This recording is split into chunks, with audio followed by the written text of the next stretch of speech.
Hey guys, Braxcast time once again. This is the 81st episode of the Braxcast, and Saints and Sinners has fulfilled. So I'm going to show off all the covers of Saints and Sinners, give my brief commentary on the story, what I think really ought to be, the future of Saints and Sinners, which I definitely think they ought to do more of. But I'll be releasing the review of Saints and Sinners basically right alongside this episode of Braxcast. So I would 100% recommend checking that one out as well, because this is just me going to be showing off the covers, talking about it, and then next week I'll be talking about the Dokubon cards and the concept art book. So we're going to be a bit stuck on Saints and Sinners for a while, so I just wanted to keep this one a bit brief and show off the covers. Of course, we've got, this is one of the main covers. I believe this is the mass print cover here. This is the collection of all the characters. You've got Larry Shungite, you've got Sanford Willard there, you've got, I guess that's a bit of spoilers, but anyways, you've got Ingrid Valdez, you've got,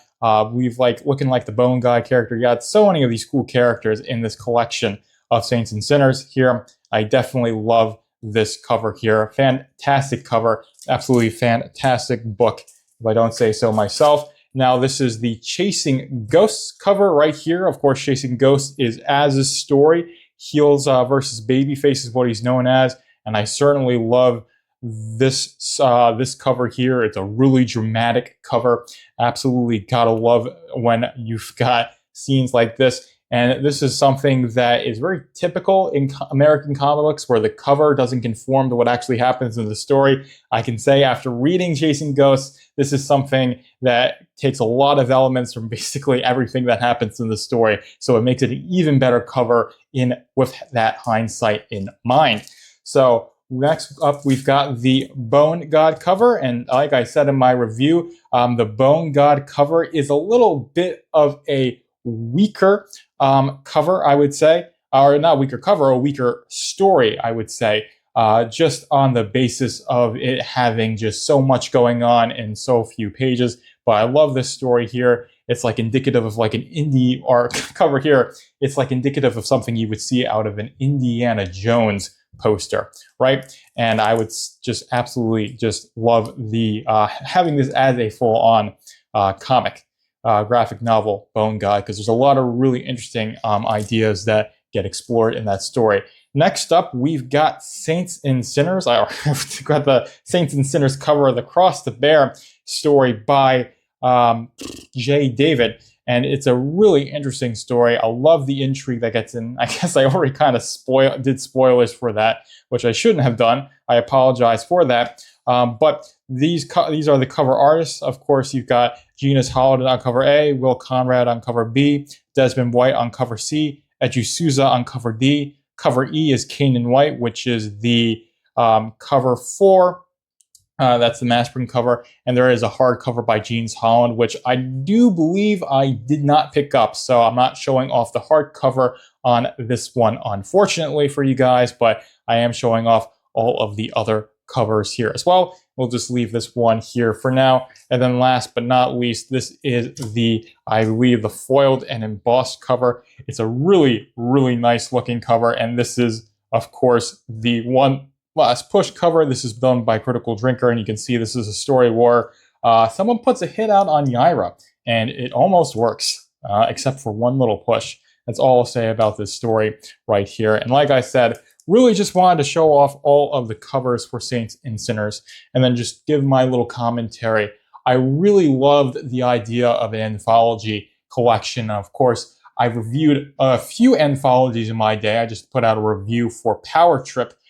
Did Power Trip number 2, review Power Trip number 1. Of course, I've reviewed the Lost Pages. So I'm no stranger to anthologies in the indie comic scene. I definitely think that Saints and Sinners really is a good standout story. Not only is this a really meaty one with 6 short stories, so if you see here, you've got Chasing Ghosts, Across the Bear, The Weight of Restraint, Bone God, The Underdog, One Little Push. And I have to say, I absolutely love this, having all of the credits here on one page. It makes it really easy to review this, because you can just go and just reference all of that there.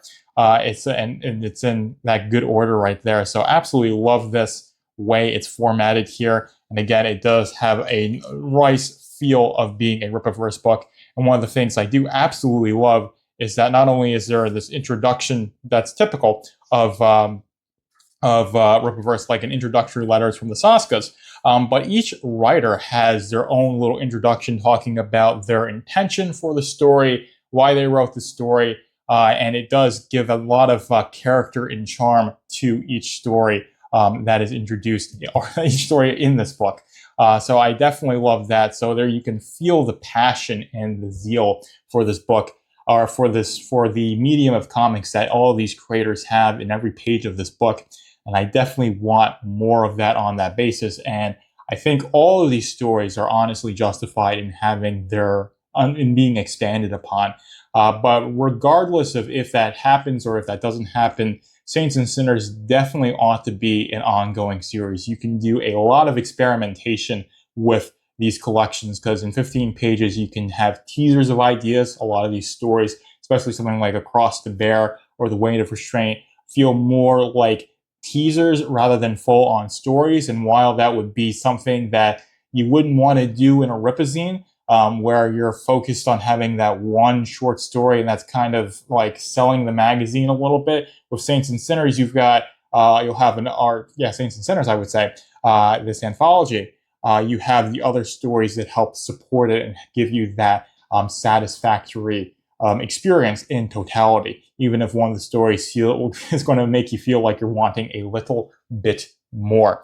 But that's really the biggest thing with Saints and Sinners for me, is that you can really experiment with a lot of ideas. You can introduce characters, you can explore characters that have been established, and both of those things happen in Saints and Sinners, and it's done really well by both the veteran writers and the new writers. So I really want to see them not only get, like the Saskas or Chuck Dixon or Will Conrad, people who have been in the comic book industry for years and they know what they're doing on these stories, but getting that fresh talent in there as well to experiment and play in the sandbox is fantastic as well. And I think Saints and Sinners is a really good way to let people cut their teeth on stories, because giving them a full-on standalone book and they mess up a little bit is much more inexcusable than if they mess up a little bit on a 15-pager that's being supported by a collection of 5 other stories or so. So I think 6 short stories is a really good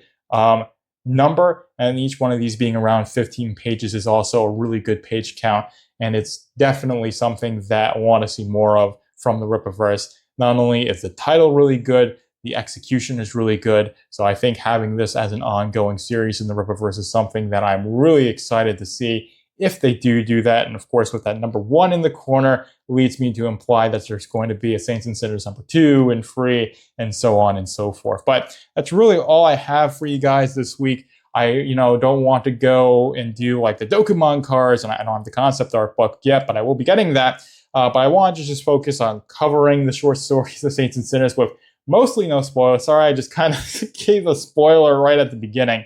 So hopefully you guys didn't have your ears too peeled about this, or you read this story beforehand, or you read that story beforehand going into that. But if you guys have read all the Saints and Sinners stories, or you want to know more about them, check out the review. We'll be releasing it alongside this episode of Braxcast, so you're still going to get a good amount of content this week. And of course, I had a lot of fun on the live stream, even if I was just rambling about a whole bunch of nonsense, because I hadn't read Saints and Sinners yet. I started after the live stream, and I finished it up this morning. Of course, I'm filming this, and I filmed the review just a couple of minutes ago. But do not have anything else for you guys this week. Going to have more exciting and longer episodes of Braxcast in the future, because we'll put the concept art book and the Dokumon cards on those next episodes. There'll be 82 and 83, but 81 is just a little, introduction of Saints and Sinners, and this is what we're going to be talking about for the next 2 weeks, because that's what I have content for. And it doesn't seem like might be in a bit of a slow season, but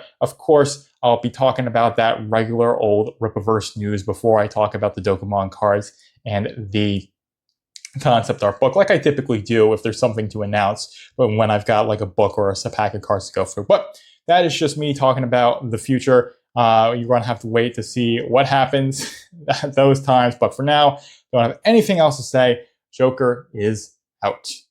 Thank you for tuning in to the Braxcast. Be sure to like, comment, follow, and subscribe to keep up with the Rippavere'S.